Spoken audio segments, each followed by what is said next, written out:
Hey everybody, and welcome back to Sip and Talk. Have you ever been online, maybe scrolling through comments, headlines, and seen language that feels, well, intensely focused on declaring victory? Oh, absolutely. You mean phrases like, this country is absolutely crushing it while others are totally failing. Exactly. Or maybe dismissing what a huge international company does, using terms that sound less like, business analysis and more like outright scorn. Think about a big tech player, say NVIDIA, navigating global rules, adapting products for one market. And that move gets spun with really loaded terms, like kneeling or even begging for orders from their Chinese sugar daddy, using phrases like, "Zeh." Yeah, you definitely see that kind of language. It pops up quite a bit in certain online spaces, especially in commentary on global stuff. Right. Yeah. That whole framing, whether it's broad statements like the U.S. is failing, the West is struggling, versus China wins again. Or, like you said, painting foreign companies just playing by market rules as somehow, subservient or begging. That NVIDIA example you brought up, it's a pattern the source materials we're looking at today really highlight. Yeah, it sparks this really complex question, doesn't it? Why is there this tendency, especially linked to the dynamics the sources talk about in Chinese online discussions, to sometimes really intensely belittle or dismiss outsiders or what they achieve?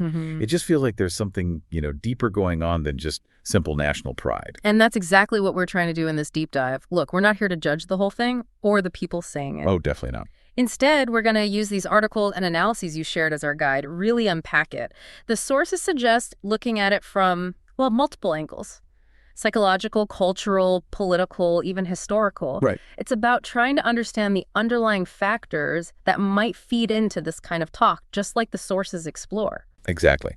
Our goal here is to use the logic and insights from these sources to see past the surface stuff, the rhetoric. Yeah. By exploring these different layers, you, our listener, can hopefully get a much clearer sense of how different views pop up, why ideas that seem contradictory might actually live side by side in the same narrative, and ultimately how to maybe cut through some of that noise by seeing the patterns the sources point out. Okay, so let's dive in based on these sources. They start by really detailing this phenomenon we're talking about, giving those specific language examples. Right. It's not just we won, it's how they frame what foreign companies or countries do. Like that NVIDIA case again.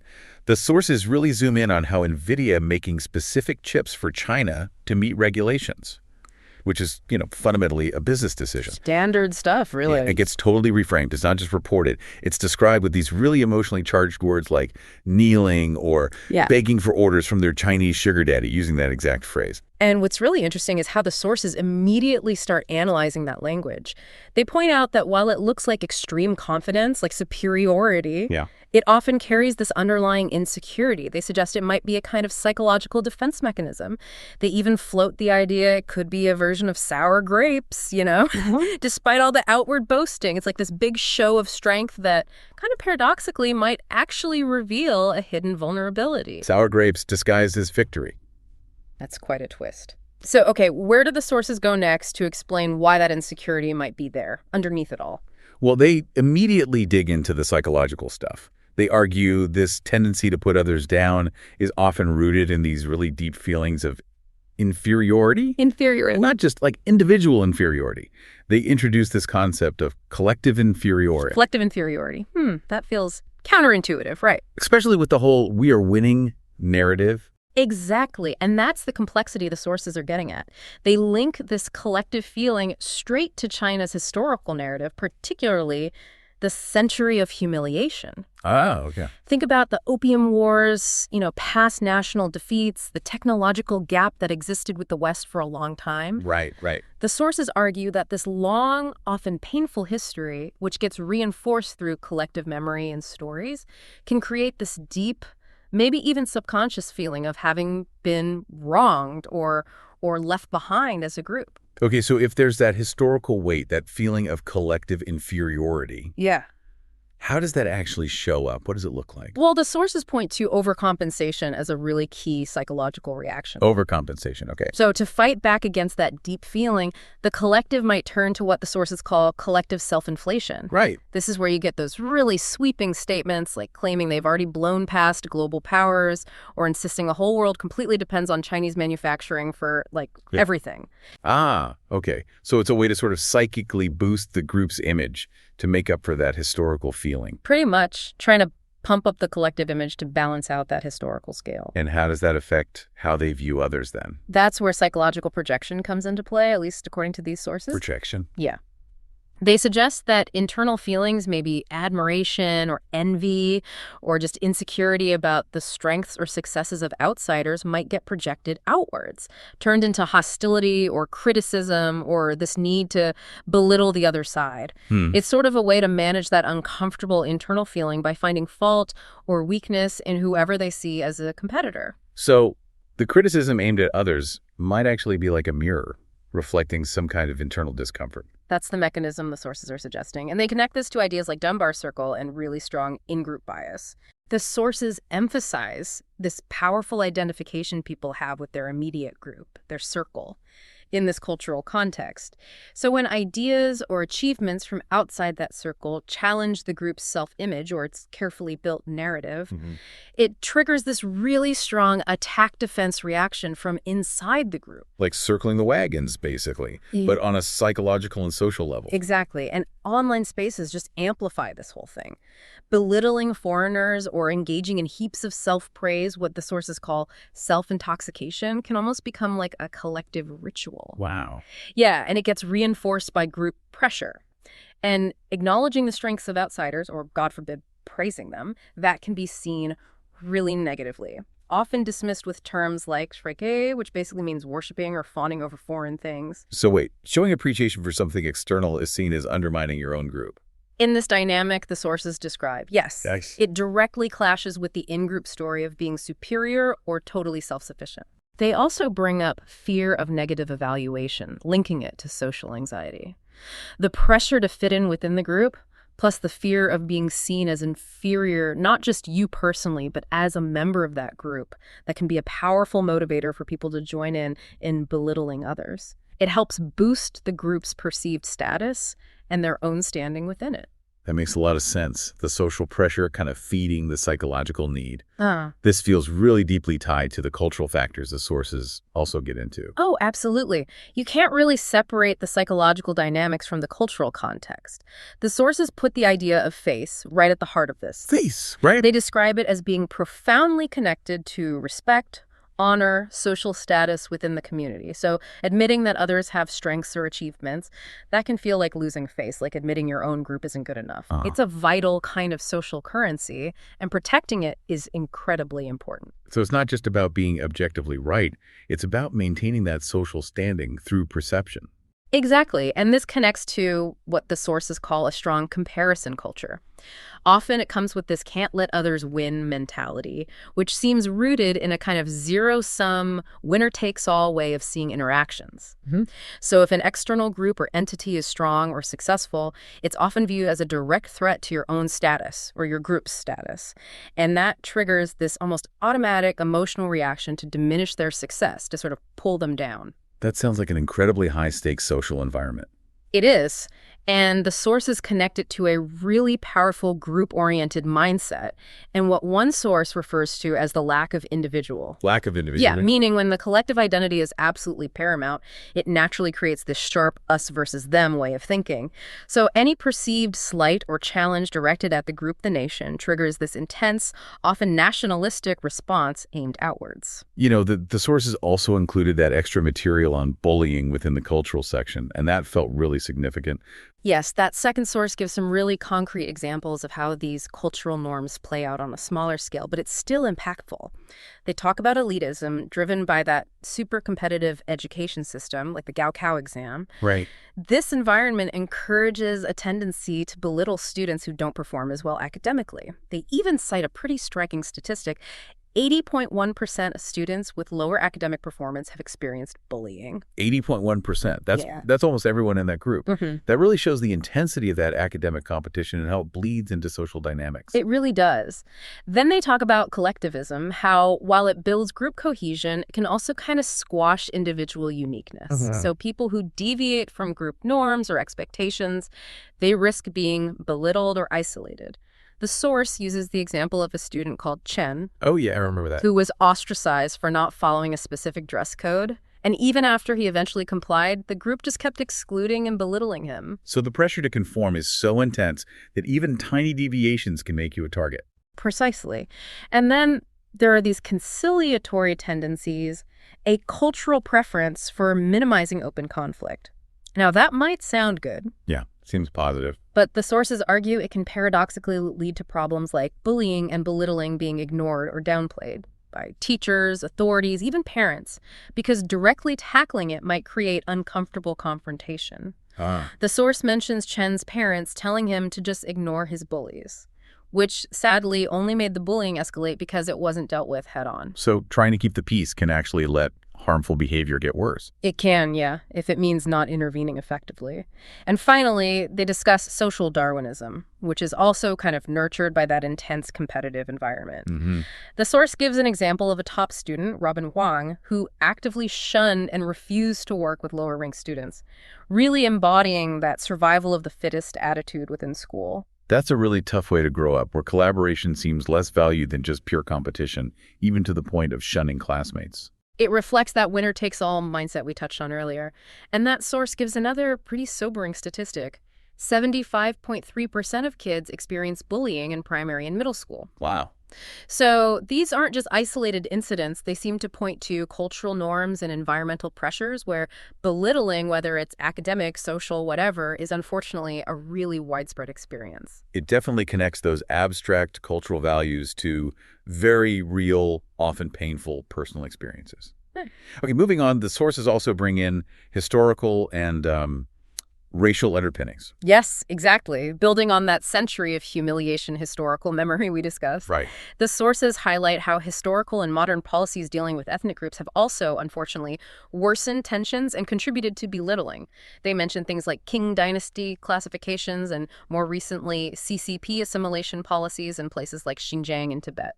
Okay, how does that connect specifically to the pattern of belittling others? Well, these policies and the historical context they exist in can create a climate where minority groups become targets.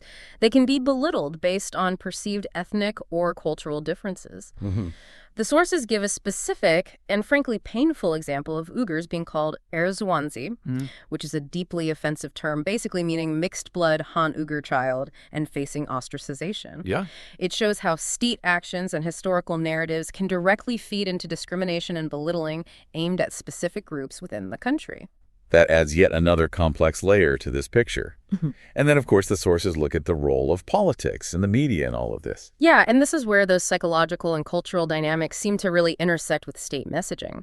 The sources analyze how official media and nationalism get used. Okay. They suggest it's sometimes deployed as a tool, maybe to distract from internal problems like, say, economic issues, unemployment, social tensions, by actively promoting strong nationalism and often anti-external feelings. So kind of creating an external other to rally against when things inside aren't going so well. That's one interpretation the sources put forward. They argue this helps build that we are winning narrative. It's designed to give the population an emotional victory, especially when reality on the ground doesn't quite line up with expectations or official goals. It's a way to feel good about the collective situation, even if your individual circumstances might be tough. That makes sense as a potential strategy, for managing public mood. And here's something the sources identify as a major contradiction. They point out this disconnect between, on one hand, promoting de-Americanization and technological self-reliance, and on the other hand, still being very heavily dependent on foreign core technology, especially things like advanced semiconductors and AI chips. Right. That does feel like a pretty clear inconsistency. And the sources argue that this specific contradiction creates significant internal anxiety within the system and maybe among the population, too. Nice. Well, if the story is we're totally independent and technologically superior, But the reality involves relying on crucial outside tech, that cognitive dissonance. It's psychologically uncomfortable. Oh, okay. So to ease that inner anxiety, to make that dependence feel less threatening, the sources suggest the need for external belittling gets stronger. It helps reinforce the "we are strong and winning despite them" narrative. It justifies the reliance while also diminishing the source of that reliance. Wow. So the belittling isn't just random noise. It could be a coping mechanism for the anxiety caused by that specific contradiction. According to these sources, yes. That link between the tech dependence, the contradictory story, and the need to belittle outsiders is seen as a crucial driver of this behavior. And they use specific case studies to really bring these ideas to life. Like going back to the NVIDIA China-specific chip event. Exactly. They detail how NVIDIA's move creating lower-tier chips to comply with U.S. export rules was basically about keeping market access and making money. Standard business. Right. Yet the Chinese media coverage, as analyzed by the sources, framed it totally differently. Not as a business adjustment, but using those terms we talked about, begging us, China's money oppressing the world. Yeah, framing a normal business move as if NVIDIA was submitting or being controlled by China. Precisely. It fits perfectly into that emotional victory story. It paints this powerful foreign company as being brought low by China's strength, which reinforces that needed self-image. Okay. Another key example they use is the COVID-19 Europe-US in dire straits narrative. Yes, I definitely remember seeing a lot of commentary like that online back then. The sources explain how, especially early in the pandemic when cases were surging in the West, a huge focus in Chinese online talk and official media was on portraying Western collapse and highlighting the supposed superiority of China's system in handling the virus. And the sources point out that this narrative often kind of stuck around, even when the situation changed. Yes, they note that this story of Western failure and China's success often continued, or at least remained a dominant theme, even when China later faced its own really tough challenges with lockdowns and public anger, like the white paper protests. The focus stayed on they are worse off as a source of collective comfort and validation, rather than perhaps allowing for a more critical look at their own situation. Again, it serves that internal goal of keeping the "we are winning" narrative going. These examples really drive home how that external belittling can serve a very distinct internal purpose, whether it's psychological or political. The sources also offer a quick contrast with other approaches, right? They do, briefly. They compare this dynamic to how media or public discussion in places like, say, the U.S. or Nordic countries might criticize foreign nations. And how do they differ? The sources suggest the tone and focus are often different, tending more towards maybe self-reflection, policy analysis, or a more rational critique of what's happening elsewhere, rather than these broad, emotionally charged dismissals. And what do they chalk that difference up to, based on their analysis? Well, the sources suggest it might be linked to factors like perhaps greater individual psychological resilience, and maybe a kind of cultural confidence that could be fostered by different political systems, ones that maybe have more tolerance for diverse views and critical discussion.